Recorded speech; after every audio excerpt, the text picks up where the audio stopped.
Voilà, nous revoici dans la session principale. Nous allons maintenant avoir notre message qui sera sur une réforme indispensable au chapitre 26, la partie 1 de ce chapitre, qui nous sera présentée par le pasteur René Buffon. Pasteur René, c'est à vous. René Buffon. Voici Dieu qui règne dans les cieux, c'est le Dieu de toute éternité, le Dieu de...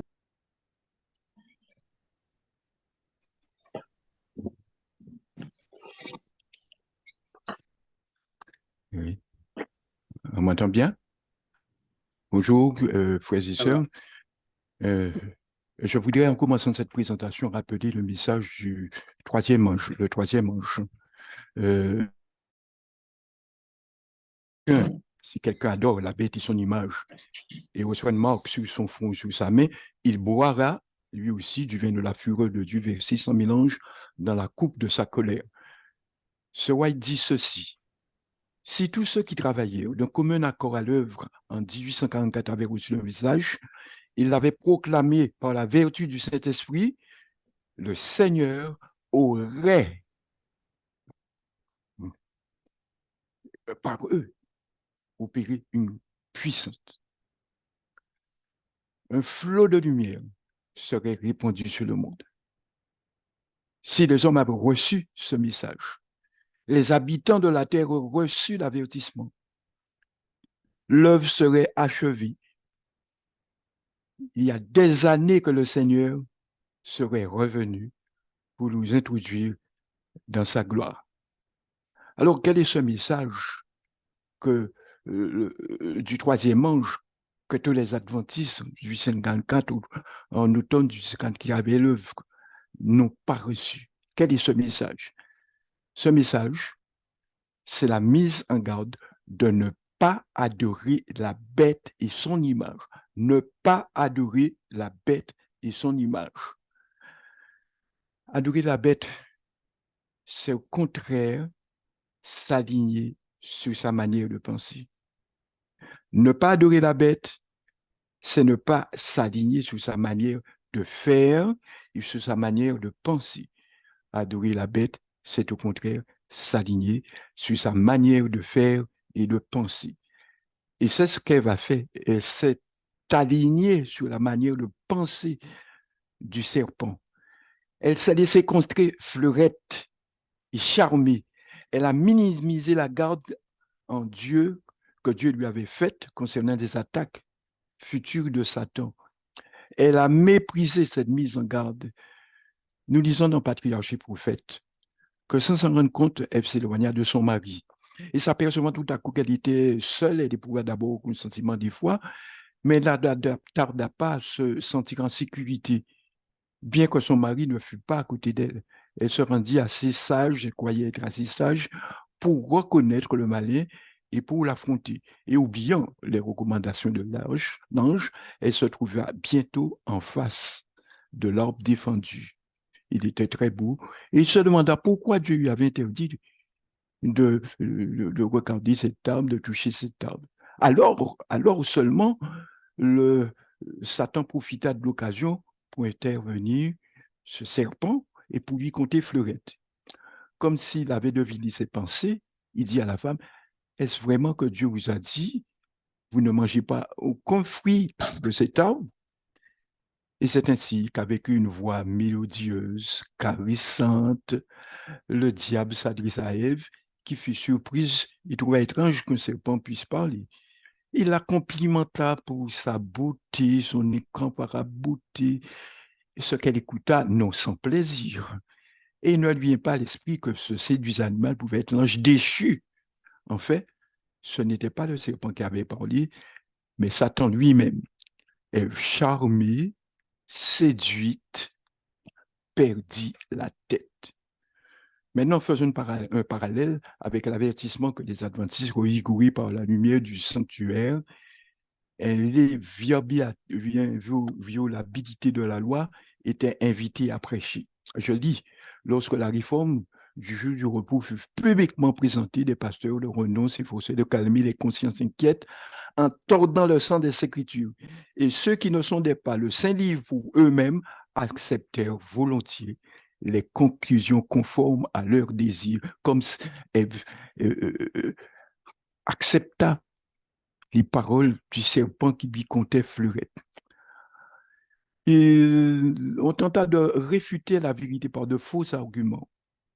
Et en revanche, pour soutenir la validité du quatrième commandement, ces défenseurs sondèrent leur Bible avec un zèle accru, munis de cette seule arme d'humble homme, et résistèrent à des savants, la Bible. Il est à mon avis trop tôt pour adorer mondialement l'image de la bête, mais dans des congrégations protestantes, des chefs dirigeants ont abusé de leur pouvoir pour chasser de leur congrégation ceux qui acceptaient de sanctifier le sabbat. Ils ont donc érigé une image à la bête, localement, une image à la bête. La méthode de la bête, c'est pas d'éclairage, pas d'arguments tirés de la Bible, mais des discours et des affirmations, comme l'a fait le serpent dans le jardin. Je voudrais dire en passant, c'est une parenthèse que je vais refermer rapidement, que tous les dirigeants adventistes qui aujourd'hui emploient l'opposition de chef pour imposer leur volonté aux églises érigent peut-être, sans le savoir, une image à la bête. L'étude de la tragédie d'Esther devait nous éclairer sur les méthodes des personnes qui se servent de leur position d'autorité pour imposer aux églises ce qu'elles croient bonne. Dieu est exigeant, mais il n'impose ni ne contraint personne. Il est pourtant la vérité, mais il ne le fait pas.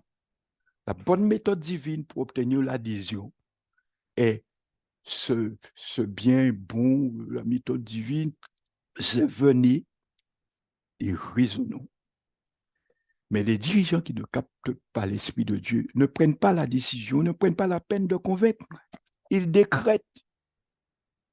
Ils disent, voilà ce qu'il faut faire et c'est tout. Je suis à la retraite, mais je n'ai pratiquement vu ça, que ça durant tout mon service actif. Et les membres qui ont été objets traités comme des objets, comme s'ils étaient capables de juger, bien souvent, ces membres aussi d'une docilité coupable, je n'insulte personne, se sont eux aussi conduits comme des moutons de Panurge. Les dirigeants ont la liberté de faire ce qui leur semble bon, mais si nous avons l'Esprit de Dieu, j'insiste, l'Esprit de Dieu, et nous avons le devoir et la responsabilité individuelle de ne pas les suivre si nous avons une colonne vertébrale. Ce dont le monde a besoin, dit Sir White, c'est d'hommes qui ne peuvent s'acheter ni être vendus. Je ne veux pas parler en l'air. Le comportement que la tragédie du siècle dénonce est généralisé dans l'Église adventiste. L'histoire, frères et sœurs, se répète. Se boucher les yeux et faire semblant de ne rien voir ne sert à rien.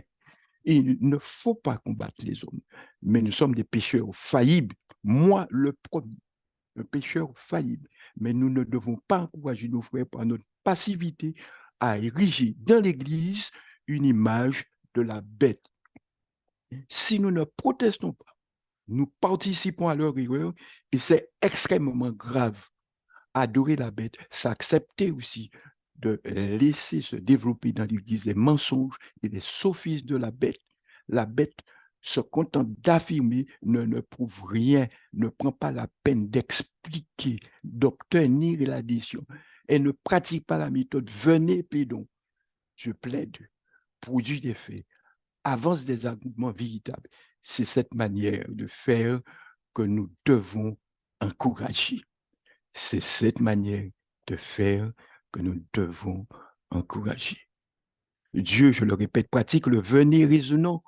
Il nous donne la possibilité de nous exprimer et lui-même prend l'initiative du dialogue.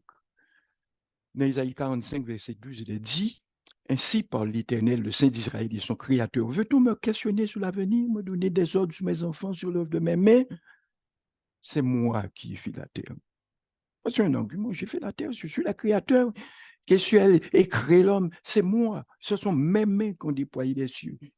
Et j'ai disposé toute leur armée. Donc, j'ai le droit, c'est logique de pouvoir dire et demander certaines choses à l'homme. Vous ne mourrez point, est l'affirmation du serpent à Ève. Mais où est son argumentation?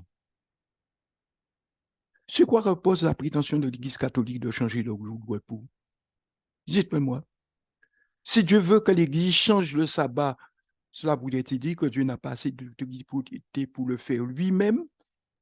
Lui qui a donné le sabbat ne pourrait-il pas le changer lui-même? C'est la lumière sur le sanctuaire et le sabbat ne sont pas vrais. Les chefs religieux qui s'opposent devraient le prouver. Si dans notre couardise, nous choisissons de ne pas mettre en garde ceux qui adorent la bête et son minage, nous les confortons dans leur attitude. C'est quand même remarquable. Dans le passé, nous entendions parler de prêcher le message du troisième âge, qu'il ne faut pas adorer la bête et son image. Aujourd'hui, nous n'en en parlons pas beaucoup. D'autre part, si nous ne disons pas ceux qui nous dirigent, que Dieu ne veut pas qu'ils imposent leur volonté aux membres, mais qu'ils doivent chercher leur adhésion, nous les encourageons passivement à appliquer les mêmes méthodes de la bête. Observer le sabbat signifie plus que de ne pas travailler le sabbat. Cela signifie que nous devons capter les pensées, les pensées et la manière de faire de Dieu, et non les pensées et les manières de faire de la bête. L'observation du sabbat, la vraie, nous permet de nous concentrer sur les pensées de Dieu et non sur les pensées humaines. Ésaïe 58, verset 13, si tu retiens ton pied pendant le sabbat pour ne pas faire ta volonté, on se concentre sur l'esprit de Dieu, sur ses pensées. On dit de capter sa pensée. Si tu retiens pour ne pas faire ta volonté en mon Saint-Jour, si tu fais du sabbat tes délices pour sanctifier l'Éternel en le glorifiant, et si tu l'honores en ne suivant point tes voies, en ne te livrant pas à tes pensées, à tes vains discours, alors quelque chose se passera. Je peux dire qu'observer le sabbat, c'est d'abord se soumettre à Dieu et à lui seul. L'observation du sabbat dépasse en influence le cadre restreint de 24 heures, 7 jours de 24 heures. L'observation met son empreinte sur tout ce que nous faisons tous les autres jours de la semaine, parce que nous sommes censés avoir capté l'Esprit de Dieu durant le sabbat. Nous devons donc emporter l'Esprit du sabbat dans tous les autres jours de la semaine.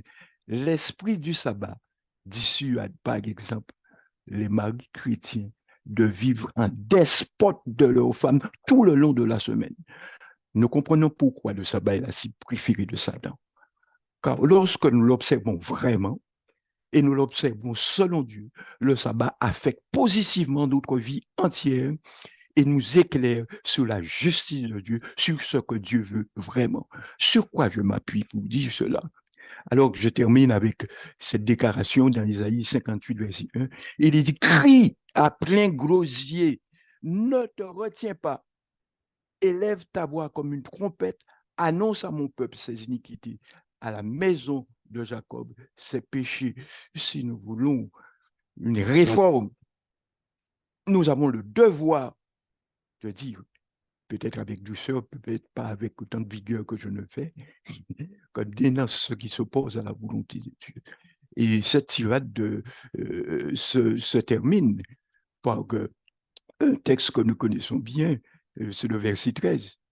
Si tu retiens ton pied pendant le sabbat, pour ne pas faire ta volonté en mon séjour, si tu fais du sabbat tes délices, pour sanctifier l'Éternel, on sanctifie l'Éternel en captant son esprit, en ne te soumettant pas d'une manière passive à ta nature charnelle. Alors, dit le texte, je te ferai jouir le visage de Jacob ton père, car la bouche de l'Éternel a parlé. Frères et sœurs, le texte nous dit, crie à plein gosier, ne te retiens pas. Ce n'est pas en, nous- en- en- en- en- en faisant semblant de ne pas voir ce qui ne va pas, et en faisant simplement les pas sur ceux qui ne voient pas que nous allons arriver à une réforme. La réforme doit être faite, la vérité doit être dite, et nous devons dénoncer ce qui ne va pas pour que chacun puisse avoir l'opportunité de choisir en toute connaissance de cause sa manière de penser et sa manière d'agir. Que le Seigneur nous aide et qu'il nous bénisse. Prions le Seigneur. Notre Père, nous te remercions infiniment pour le fait que dans les récits de la tragédie des siècles, tu nous as montré à plusieurs reprises de quelle manière l'ennemi de nos âmes euh, essaie de faire pression, de faire autorité. Et nous avons vu à plusieurs reprises que lorsqu'on a mené nos réformateurs devant les tribunaux, ils venaient avec toute simplicité, avec la parole de la Bible, ta parole. Et les persécuteurs venaient avec tout leur apparat, avec de brillants vêtements ornés d'or, et voulaient imposer avec leur présentation, leur prestation, leur autorité. Nous voulons te demander de pardonner qu'il ne soit pas de même parmi nous. Mais lorsque nous voulons euh, montrer cette vérité, que nous la faisons avec des arguments, que le Seigneur donc nous aide et qu'il nous donne l'esprit du Christ. Je te le demande en Jésus-Christ et pour sa gloire. Amen.